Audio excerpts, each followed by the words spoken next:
नमस्कार दोस्तों, स्वागत है आपका हमारे चैनल भक्ति व्रत कथा में।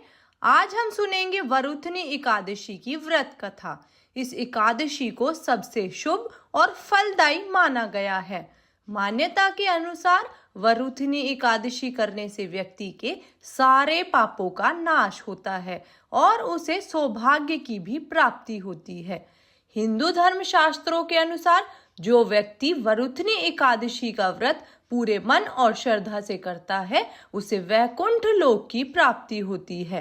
पूरे विधि विधान से वरुथनी एकादशी करने वाले व्यक्ति के सारे पाप नष्ट हो जाते हैं। तो चलिए प्रारंभ करते हैं वरुथनी एकादशी की व्रत कथा।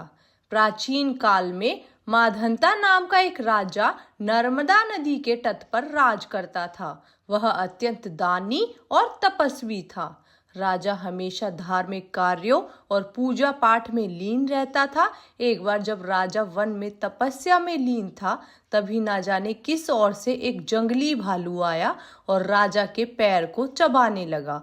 राजा तनिक भी नहीं घबराया और अपनी तपस्या में लीन ही रहा, परंतु वो भालू राजा के पैर को चबाते हुए घसीटकर उसे ले जाने लगा। तब राजा ने तपस्या धर्म का पालन करते हुए बिना क्रोध करते हुए अपनी रक्षा के लिए भगवान विष्णु से प्रार्थना की कि राजा की प्रार्थना सुनकर भगवान विष्णु वहां प्रकट हो गए और अपने चक्र से उन्होंने भालू का वध कर दिया, जिससे राजा को भगवान विष्णु ने बचा लिया। राजा के पैर को भालू पहले ही खा चुका था। जब राजा ने अपने पैर की हालत देखी तो उसे अत्यंत पीड़ा हुई और वह अपने पैर की हालत देखकर बहुत ही दुखी हुआ।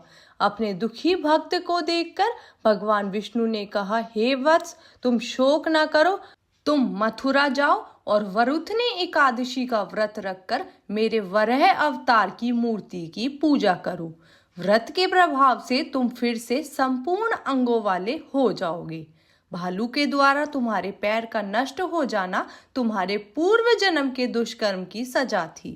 भगवान विष्णु की आज्ञा को तुरंत मानकर राजा ने मथुरा जाकर पूरे श्रद्धा और लगन से वरुथनी एकादशी का व्रत किया।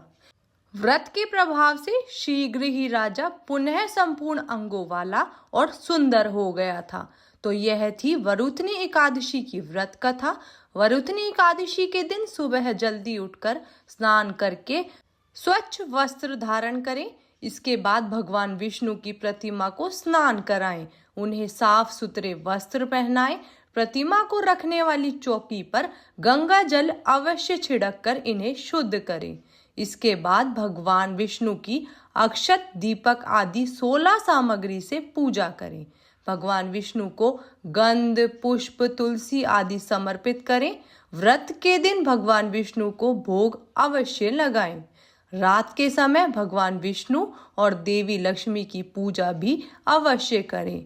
हिंदू मान्यताओं के अनुसार पीपल के पेड़ में भगवान विष्णु का वास होता है, इसलिए वरुथनी एकादशी के दिन पीपल के पेड़ पर जल चढ़ाना बहुत शुभ माना जाता है। भगवान विष्णु को पीले फल, पीले रंग की मिठाई का भोग लगाना भी बहुत शुभ होता है। एकादशी के दिन भगवान विष्णु के साथ माँ लक्ष्मी की पूजा करें। घर में सुख, समृद्धि और धन का विशेष आगमन होता है। मान्यता है कि जो भी व्यक्ति वरुथनी एकादशी का व्रत पूरे मन और श्रद्धा से करता है उसे मोक्ष की प्राप्ति होती है। तो यह थी वरुथनी एकादशी की कथा। आपको यह कथा कैसी लगी कमेंट करके जरूर बताएं और हमारे चैनल भक्ति व्रत कथा को सब्सक्राइब करना ना भूलें। वीडियो को लाइक और शेयर अवश्य करें।